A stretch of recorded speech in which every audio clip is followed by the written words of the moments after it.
The following program is made possible with support from the Alfred P. Sloan Foundation.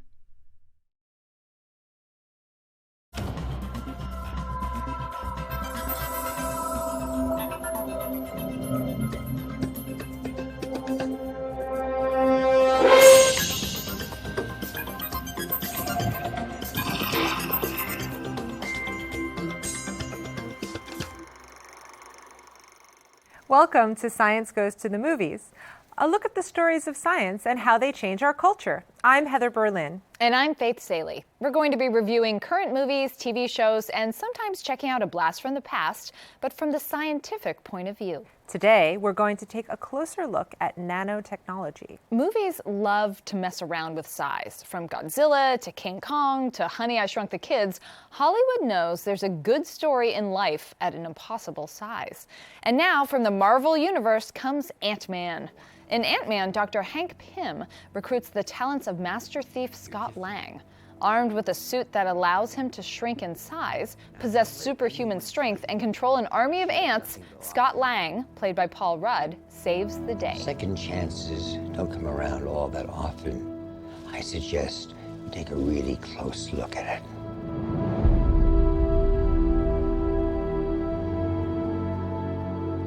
This is your chance to earn that look in your daughter's eyes, to become the hero that she already thinks you are. It's not about saving our world. It's about saving theirs. Scott, I need you to be the Ant-Man. Huh.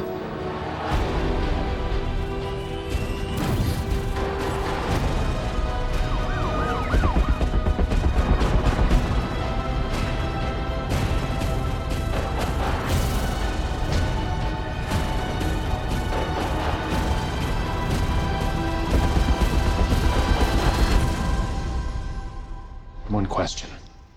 Is it too late to change the name? We're joined today by Ned Seeman and Ruojie Sha of NYU to talk about developments in real science that challenge the excitement of the fictional world.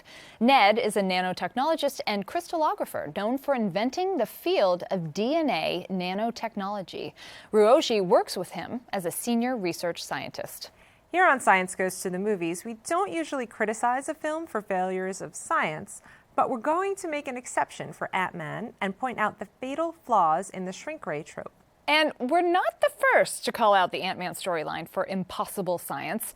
Biochemist and sci-fi writer Isaac Asimov wrote, "A tiny brain in a man the size of an insect, composed of normal atoms, is composed of too few atoms for the miniaturized man to be any more intelligent than the ant."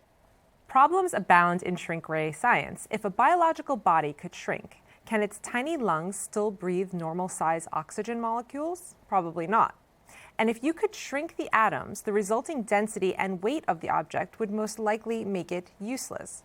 And what a huge waste of materials to build it large only to shrink it down. So while it makes a fun movie, fictional shrink ray technology is scientifically flawed. Any other reasons, gentlemen, why shrink ray technology wouldn't work?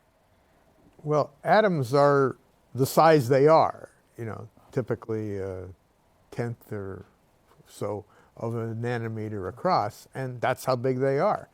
And you're just not going to get them any closer, and you're not going to get them any smaller.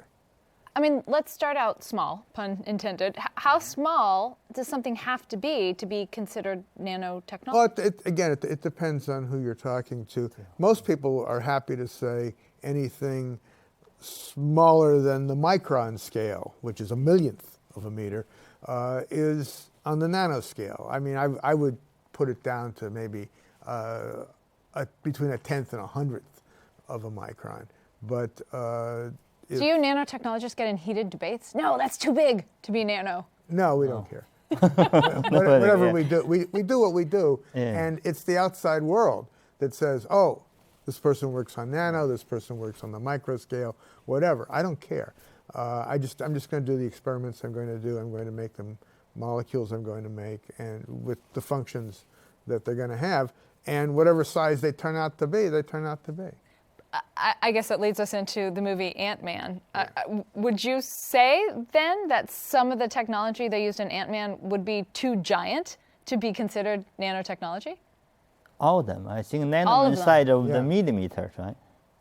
So we are working millimeter like a million of nanometers. Right.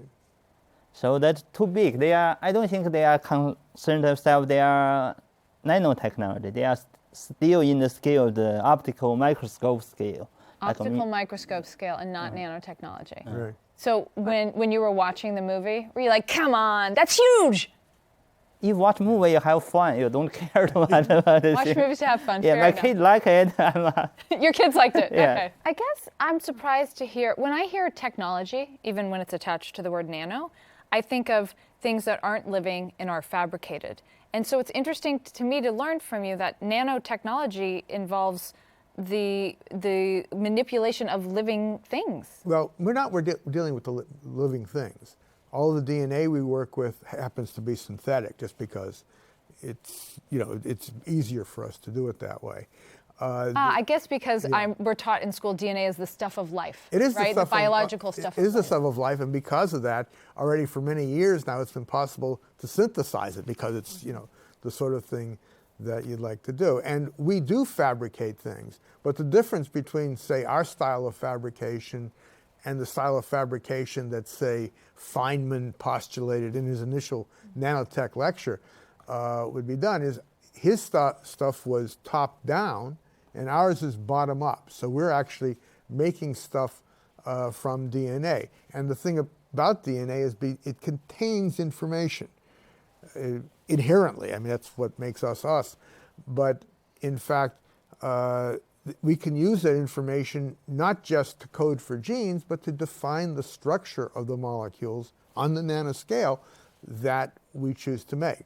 And we have Feynman right here. there's And Feynman. he's like blinding me with science. He was a very good looking man.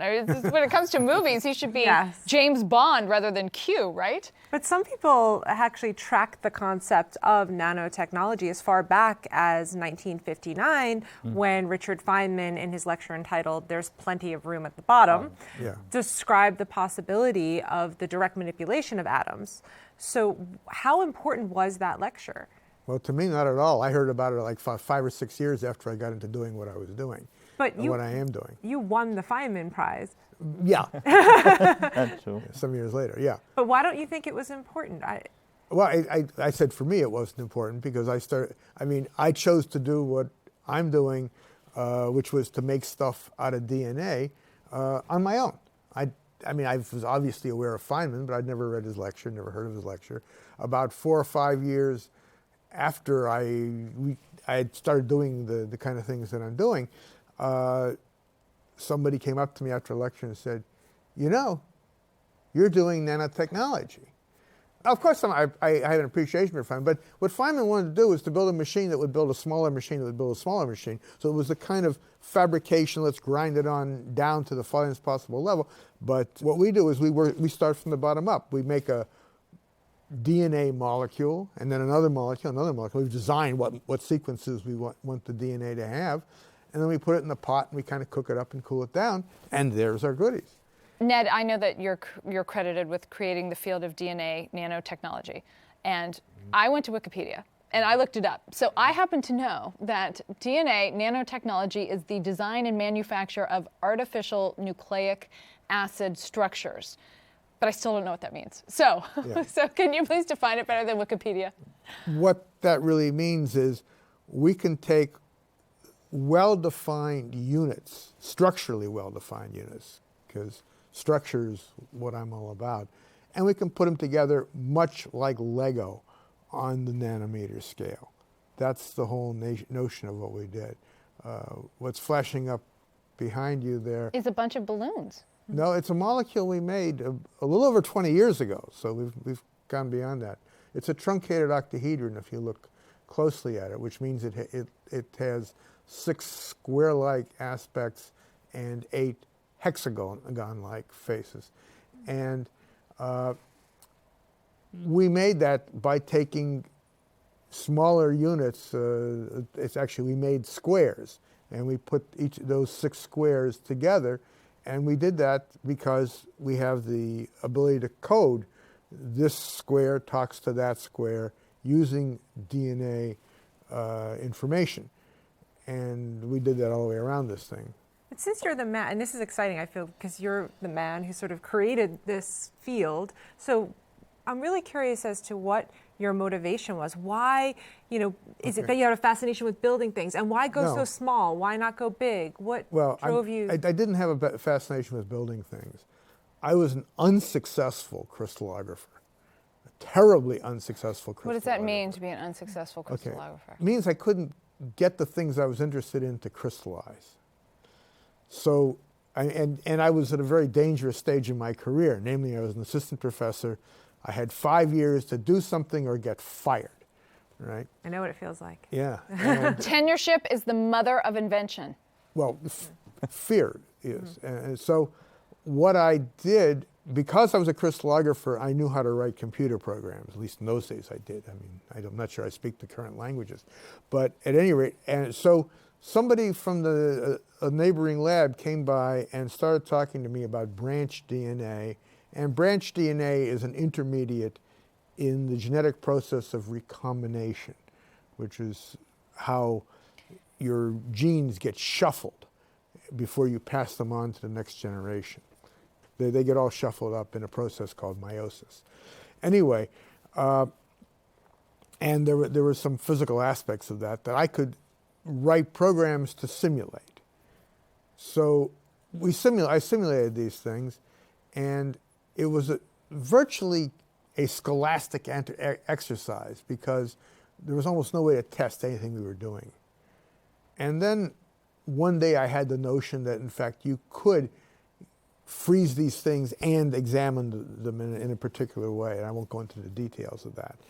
But anyway, I was really excited about this. And I built a model of a frozen branched DNA molecule. And I showed it off to every visitor who came by. And one of the visitors who came by my office said, well, is 4, which is the genetic number, the only number of arms you can have coming out of this junction? I said, I don't know. I'll think about it. So I thought about it, and ultimately I came to the conclusion that you could do more. And one day I went over to the campus pub to think about 6-arm junctions, which had no relationship to anything. By the way, greatest discoveries happen in pubs. Absolutely. Yes. Certainly that one did. And when I walked into the bar, since it was so easy to draw it, I thought of it just this hexagonal 6-arm, like snowflake-like thing. But while I was there, I suddenly thought about Escher's woodcut depth. Okay, and that has these 3-dimensional flying fish in it, so that the fish, they look like jacks. So there's a head and a tail, a top fin, a bottom fin, a right fin, a left fin on the fish. And I said, gee, these things could look like that. There's no reason for them to be 2D, they could be 3D. But the other thing that Escher had in his woodcut is not just one fish, but he had another fish behind it, and another one, and another one. And he had another fish above it and below it, another to the right and the left. It was a 3-dimensional crystal of fish. And I said, wow, one could imagine making a 3-dimensional crystal of these 6-arm branch junctions. And then I said, well, how would I hold them together? Escher could control this picture. How could I do it? And then I thought about these little single-stranded, what are called sticky ends in DNA. So at that point, I had the idea, and which is still my goal, to self-assemble crystals, to get them to come together with directed interactions. And we've done that part now, but I want to put things inside the cages. How important is the shape of the structure that you work with? Well, the shape of the molecules that you're turning into crystals. Mm-hmm. Yeah, it's key to being able to make a crystal. I mean, why do we want to make crystals? The reason we want to make crystals is to work out their 3-dimensional structures. So the answer to a crystallographic investigation is a statue of the molecule. Okay, it's a statue of the protein, the nucleic acid. They gave away a Nobel Prize a few years ago for the crystal structure of the ribosome, which is a little factory in the cell that makes proteins. There are literally 100,000 protein structures and protein nucleic acid structures in the so-called protein data bank that is the repository for this information. And it's valuable information for drug design, for all sorts of studies of understanding mechanisms and so forth of enzymes and other biological features. I don't mean to sound braggy, but I was an actor on Star Trek, and everything I know about crystals comes from season 5, episode 4 of The Next Generation, when there was this crystalline entity that wiped out all these colonists. So Yeah. I have to ask you, is there anything pernicious or sinister about crystals? Not Could a that I know of. crystalline entity ever happen? Crystals are sort of the essence of death What? because there's minimal motion associated with them, and it's always sort of well-defined periodic fashion. But when I think of But wait, crystals, what does that mean? They're the essence of death, though. I mean, because there's nothing. They don't change. Assuming you've got them stabilized, they don't change. They simply sit there, and there's one, and there's another. they're very another one. stable. There's not a great chance. There's stability. Well, I mean, I wish my crystals were more stable, but yes, it's a well-defined structural arrangement. I mean, Is it like a snowflake? I mean, because for some, snowflakes are like multiple crystals. but they melt, so they're not Yeah. that stable. Well, they're stable at the right temperature. I mean, the crystals that we make,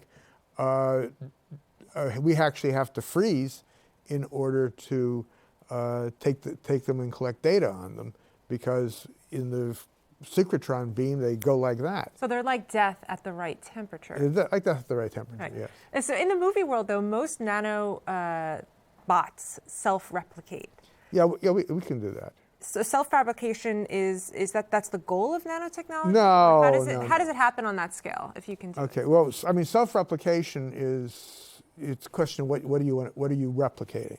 I mean, we have, using our DNA motifs, we've replicated small one-dimensional little informational pieces. So we made something that has a little, like a little 2-letter word that goes A, B, B, A, B, A, B. Okay, we replicated that into a slightly different form. That's like step 1 of what you would like to be able to do with these things, which is when you get things to replicate, you want to be able to have numerous flavors of them. This is a standard kind of chemistry these days, and called combinatorial chemistry. You want to have numerous flavors of them and have them compete against one another for a given function or capability, and then you can select for the winners and throw away the losers. That's an easy way of doing of designing things, because you just say, well, I'm too dumb to know what's the best thing to do, but let me just try a billion of them. One of them's got to be got to work at least to some extent, and That's probably how life got started. well, that's certainly how life has evolved. Yeah. Does the fact that self-replication is possible mean that nanobots are alive? I don't know what alive means. Yeah, that depends definition of life, right? They can do self-replication because they can make more variety and they can adapt to the environment.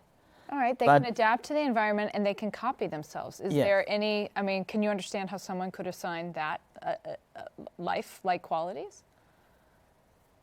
Maybe. Maybe, yeah, you can define life as basic life. They can, because they don't have, they are intelligent, right? Artificial intelligence may be the life for us. That's life, but if you can define virus and the bacteria is life, so the nanobot also can be life. So your book is called Structural DNA Nanotechnology. And again, this word structural, is it that the shapes are just the most important thing? For us, they are, yes. I mean, Why? there are other, well, because we're trying to make specific shapes. I mean, I spent the first part of my scientific career working out the shapes of other molecules, and now I'm trying to build my own shapes for various purposes. And the key to building is that you need these sticky ends, and Yes. and what makes them sticky? Why are they so important? Is this just the glue that holds the blocks together? They're the recognition elements. Okay, so it's sort of like, if you were going to make on that scale something that looked vaguely like a human, you'd want to make sure that the head was attached to the shoulders and that the arms were attached to the other sides of the shoulders and that the trunk was over here and the legs were down here, and you wouldn't want to have a leg coming out of the neck.